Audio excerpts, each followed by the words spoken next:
गरीब की शादी। शशि की सौतेली माँ ने उसकी शादी की तो बड़े घर में, लेकिन पति कोई काम न करता। आप ससुर जी के साथ काम पर क्यों नहीं जाते? हाँ जाऊंगा, लेकिन कल से। आज जरा मैं दोस्तों के साथ घूमने जा रहा हूँ।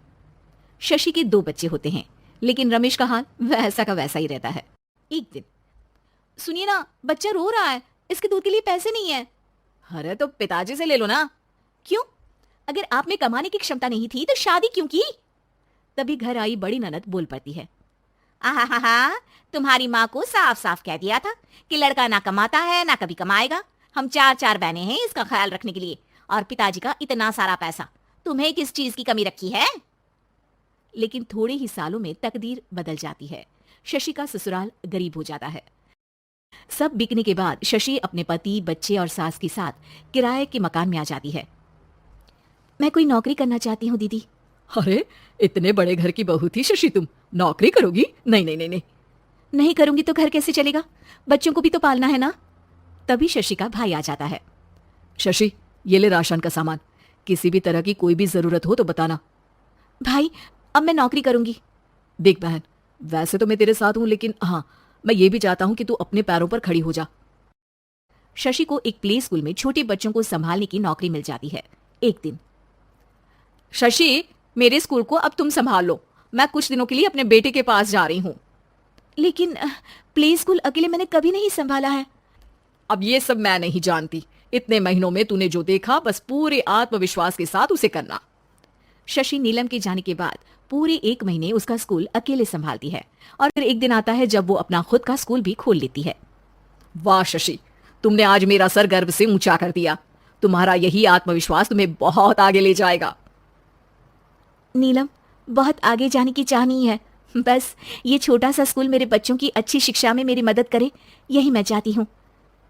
शशि थोड़े थोड़े पैसों से ही अपना परिवार पाल रही थी। एक दिन उसके घर उसकी बड़ी ननद आती है। अरे भाभी, घर में कूलर तो लगा लेती, मेरी माँ को कैसे पंखे में लिटा रखा है? अरे तो शशि कौन सा एसी लगा कर सो रही है, वो भी तो यहीं रहती है ना मेरे पास। ज्यादा यहाँ आकर मेरी बहू को परेशान ना किया करो। हाँ, मुझे भी शौक नहीं है इस छोटे से घर में आने का।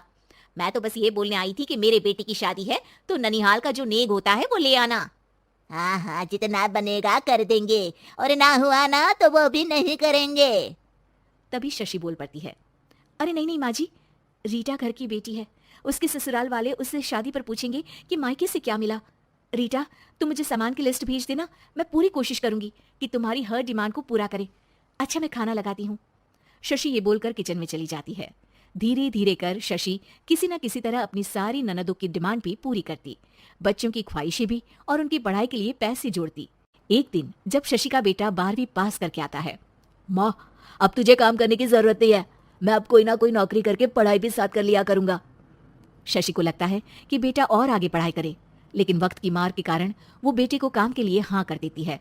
अब बेटा एक बैंक में चपरासी बन जाता है। लड़का देखने में तो बड़ा अच्छा है, अंग्रेजी भी पटर पटर बोलता है, फिर चपरासी क्यों? लड़का सारी बात मैनेजर को बता देता है। अच्छा, तो मैं तुझे एक मौका देता हूँ, तू यहाँ रहकर दूसरे डिपार्टमेंट का भी काम सीख। अगर तू किसी एक का भी काम अच्छे से सीख गया तो मैं तुझे यहाँ टेबल चेयर में बैठने वाली नौकरी दे दूंगा। लेकिन एक दिन शशि की ननद उसे फोन करती है। अरे भाभी, देखो मायका तो मेरा तुम लोगों से ही है।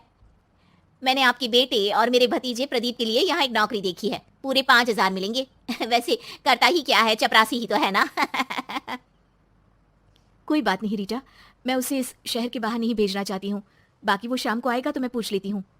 वहीं प्रदीप मैनेजर की बात से खुश हो जाता है और मैनेजर के काम पर ही नजर रखने लगता है। वो उनकी तरह के पेपर पढ़ता, काम करता और आने वाले लोगों की बातें सुनता। एक दिन बैंक में ऑडिट वाले आते हैं। ये गलत है, पूरी बैलेंस शीट नहीं मिल रही है, कहीं ना कहीं गड़बड़ है। ए मैनेजर, क्या करते हो? बैंक के पैसों का हिसाब सही नहीं है। मैनेजर के पसीने छूट जाते हैं। तभी प्रदीप वहां जाता है। अब क्या मैं ये बैलेंस शीट देख सकता हूँ? अरे बेटा मजाक नहीं, जाओ पानी लेकर आओ एक गिलास। प्रदीप मैनेजर को पानी लाकर देता है और फिर ऑडिटर से कहता है। देखिए सर, मैं आपको बता सकता हूँ कि कैसे बैलेंस शीट को आप लोग गलत तरीके से जोड़ रहे हैं। ऐसा बोलकर प्रदीप एक एक कर सारे डाउट क्लियर कर देता है। अरे हाँ, ये तो पॉइंट हमने देखे ही नहीं थे। गुड, कौन है ये बच्चा? तभी मैनेजर बोल पड़ता है। अब हमारे यहाँ अकाउंट में नया आया है। ऑडिटर के जाने के बाद। वाह प्रदीप, आज तो तुमने मेरी नौकरी बचा ली। और आपने भी तो मेरी नई नौकरी लगा दी अकाउंटेंट की। बस फिर क्या था, प्रदीप ने एक बार जो सफलता की सीढ़ी चढ़ी, बस चढ़ता ही चला जाता है। फिर एक दिन शशि की ननद। अरे भाभी कैसी हो? घर को तो बड़ा ही सुंदर चमका रखा है। अरे बेटी कैसे आना हुआ?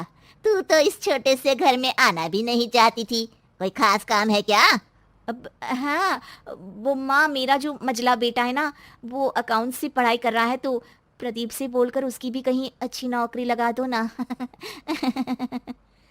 सास और शशि समझ जाते हैं कि कैसे पैसे आते ही लोगों के बात करने के तरीके से लेकर रिश्ते निभाने तक में बदलाव आ जाता है।